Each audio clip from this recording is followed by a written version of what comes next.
We met in the 7th grade. He had a black eye and a bloody lip from a fight he didn't start but damn sure finished. I thought he looked like a boxer. He thought I looked like a teacher's pet. We became friends that day and never stopped being friends for the next 62 years. His name was Henry, but I always called him Hank. He was the kind of guy who could fix a car with duct tape, build a shed without plans, and make you laugh even when your world was falling apart. He served in the Navy, married once, divorced once, had 2 kids he loved more than life, and he had a way of making you feel like everything was okay, even when it wasn't. We went through everything together: marriages, funerals, bad knees, back pain, retirement. We'd meet every Sunday for coffee, without fail. Same diner, same booth. He always ordered eggs over easy and a black coffee. No cream, no sugar. He said, "Sweet coffee's for people who can't face the truth." That was Hank. Sharp, dry, and honest as hell. But 6 months before he died, I saw something change. It didn't happen all at once. It never does. It started with a joke he couldn't finish. A pause too long. A word he couldn't find. He laughed it off. "Brain fart," he said. But I saw it, and I knew better. Because when you've known someone for more than half a century, you can feel when something in them is slipping away. Symptom number 1, he got tired all the time. At first, he just said he was slowing down. We're both over 70, that's not unusual. But Hank started canceling plans. Lunches, fishing trips, even Sunday coffee at the diner. He'd say, "Didn't sleep great," or "just dragging today." But I noticed he'd go to bed at 9 and still be groggy by 9 the next morning. He'd fall asleep in the middle of our conversations. Once, even at a red light. I asked, "You all right?" He nodded, like always. "Just need more rest." But this was different, not tired, exhausted. Like something inside him was shutting down from the inside out. I told him to get checked. He waved it off. "It's age," he said. It wasn't. Symptom number 2, he started forgetting small things. Names. That was first. Waitresses we saw every week. His own grandson's middle name. Then it became routines. He'd forget what day it was. Miss appointments. Once, he asked me 3 times in a single hour what time we were meeting next week. He'd write it down, then lose the note. I found grocery lists in his glove compartment. His fridge had 2 cartons of milk, 3 bottles of ketchup. He bought the same things because he couldn't remember what he already had. Then he got lost. Coming home from the store he'd been to 1,000 times. He called me, panicked. "I'm on Pine Street, but I don't see my turn." He was 4 blocks from home. He tried to laugh it off, but there was no laughter in his voice. Symptom number 3, he had trouble swallowing. This one caught him off guard. Toast, eggs, soup. He'd start eating, then stop. His eyes would widen. He'd take a drink, then another. He'd cough. Not violently, but enough to know something wasn't right. His voice changed. Raspy. Dry. He said he was just catching a cold. But colds don't last 3 months. I watched him slice everything into pieces the size of coins. He'd chew for 30 seconds before swallowing. Eating became a chore. A risk. He lost 10 pounds in 2 months. Still, he didn't go. Symptom number 4, his balance got worse. We were coming out of the post office when he missed the curb. It wasn't ice. It wasn't raining. He just fell. I heard the sound his body made when it hit the pavement. It was a sound I'll never forget. He brushed it off. Damn shoes. But I saw his knees, shaking, and his hands, trying to hide the tremor. The next few weeks, he started walking slower. Shorter steps. He avoided stairs. Once, I saw him reach for the wall before he turned a corner, like he didn't trust his own legs. He told me he sold his car. Said it was time. But I knew better. He didn't feel safe behind the wheel anymore. Symptom number 5, his mood changed. Hank used to light up a room. Not anymore. Now he sat in silence. He stared at the table. He forgot to laugh at jokes he used to make himself. He stopped calling people back. Stopped checking in on the guys from the service. He didn't return messages. Didn't pick up. His house got messy. Dishes in the sink. Dust on everything. Mail piling up. He used to be the most put-together man I knew. Now he just seemed hollow. Symptom number 6, his handwriting became illegible. I still have the last note he gave me. It was a post-it. Yellow. He handed it to me with shaking fingers. It said, "Don't forget bait." But it looked like a 4-year-old wrote it with the wrong hand. He couldn't control the pen. His letters floated like ghosts. And when he saw the way I looked at it, he smiled, not out of joy, but out of defeat. That was the first time I saw real fear in his eyes. Symptom number 7, he started seeing things. This one still haunts me. He called me one night in a whisper. "She's back." I said, "Who?" He said, "The woman in white. She's outside again." I drove over as fast as I could. There was no one there. His porch was empty. His windows were dark. He told me she'd been standing by the tree for an hour, just watching him.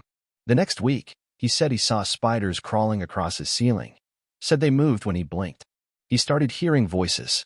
Not loud, just whispers, but they were always behind him. And through all of it, every symptom, every scare, every warning, he kept saying the same thing. "It's probably just age." It wasn't. It was something else. And by the time we figured out what it was too late. A week after the call about the woman outside, Hank finally agreed to see a doctor. He called it a checkup. He didn't tell them about the hallucinations. Didn't mention the choking. Barely acknowledged the shaking hands. But when the nurse noticed he couldn't sign his name properly, they ran more tests. MRI, neurological workups, blood panels, specialist appointments. And then it came, the diagnosis: Lewy body dementia. The doctor said it gently, but the words hit like bricks. It explained the memory loss, the hallucinations, the muscle tremors, the mood swings. It explained everything, and at the same time, it came too late. He was already fading. He tried to be strong. For me. For his kids. But you could see it in his eyes, the fear. He told me one night, sitting on the porch in that same wooden chair we'd sat in 1,000 times. "I always thought I'd go with a bang. A heart attack. A car crash. Not like this. Not piece by piece." We sat in silence after that. Because what do you say to a man who knows he's losing his mind? Over the next 6 weeks, I watched my best friend unravel. He stopped remembering who I was. First, he thought I was his brother. Then a nurse. Then a stranger. His house, once so full of life, was quiet. The TV was always on, but he wasn't watching. He got scared of the dark. He forgot how to use the microwave. He left the front door wide open in the middle of the night. His daughter moved in to help. But there's only so much help you can give when the person you love is slipping through your fingers. One morning, I brought him breakfast. Just eggs and toast. He smiled when he saw me, a real smile. I thought maybe today would be better. He said, "Thank you, Mom." I didn't correct him. I just nodded. 2 days later, he stopped eating altogether. Refused water. Stopped speaking. Hospice came. They set up a bed in his living room. Put on soft music. Dimmed the lights. I sat next to him every day for the last 4. Sometimes he opened his eyes. Sometimes he didn't. The night he died, it was quiet. He wasn't in pain, at least. That's what they told me. But I could see it on his face. The exhaustion. The relief. His daughter held one hand, I held the other. And just like that, he was gone. No final words. No dramatic moment. Just silence. And a hole that's never closed. I walk past his house sometimes. The porch is empty. The lawn overgrown. There's a for sale sign now. But I still see him. Still hear his voice. I'm fine. Just getting older. It's probably nothing. All the lies we tell ourselves. All the signs we ignore. All the chances we don't take. He had 7 warnings, 7 moments that could have changed everything. But pride is loud, and fear is louder. So he waited. And he paid the price. If you felt any of what I just described, the shaking, the confusion, the silence in your head, the tiredness you can't explain, then let this story be the voice you can't ignore. Don't wait. Don't dismiss. Don't say, "It's probably just aging." Because maybe it's not. Maybe it's something you can stop. Or slow down. Or face before it's too late. I lost my best friend because he waited for certainty. Don't lose yourself the same way. A week after the call about the woman outside, Hank finally agreed to see a doctor. He called it a checkup. He didn't tell them about the hallucinations. Didn't mention the choking. Barely acknowledged the shaking hands. But when the nurse noticed he couldn't sign his name properly, they ran more tests. MRI, neurological workups, blood panels, specialist appointments. And then it came, the diagnosis: Lewy body dementia. The doctor said it gently, but the words hit like bricks. It explained the memory loss, the hallucinations, the muscle tremors, the mood swings. It explained everything, and at the same time, it came too late. He was already fading. He tried to be strong. For me. For his kids. But you could see it in his eyes, the fear. He told me one night, sitting on the porch in that same wooden chair we'd sat in 1,000 times. I always thought I'd go with a bang. A heart attack. A car crash. Not like this. Not piece by piece. We sat in silence after that. Because what do you say to a man who knows he's losing his mind? Over the next 6 weeks, I watched my best friend unravel. At first, it was forgetfulness. Then he couldn't dress himself. Couldn't button a shirt. Couldn't remember how to turn off the sink. Then came the anger. Not at anyone else, at himself. He'd knock over a glass and cry. He'd forget a word and go quiet for hours. He once looked at his daughter and asked, "Are you my wife?" He started speaking less, then not at all. One morning, he wandered out the front door in his pajamas. It was January. A neighbor found him walking barefoot down the street. After that, his daughter locked the doors at night. She hid the car keys. She slept on the couch, just to be closer. Hospice came. They set up a hospital bed in the living room. They brought in machines, medicine, diapers, oxygen. They explained what was coming, what would shut down first, what the signs would be. I sat with him every day. Sometimes he'd wake and look at me like he almost remembered, but then he'd blink, and it was gone. One day he called me Jimmy. I don't know who Jimmy was. 2 days before the end, he had what the nurse called a terminal agitation episode. He shouted, thrashed, tried to get up and run. His daughter cried in the hallway. I sat next to him, gripping his shaking hand, whispering, "You're safe. You're home. I'm right here." He calmed eventually, but something in him let go that night. The next morning, he didn't open his eyes. The music was playing. The curtains were drawn, and I knew we were almost out of time. I told him about our first fishing trip, about the fight in 7th grade. I read aloud his Navy record. I told him I loved him. I don't know if he heard me, but I like to think he did. When he finally passed, his daughter and I were holding his hands. His breathing slowed, softened, then stopped. No words, no gasps, just peace.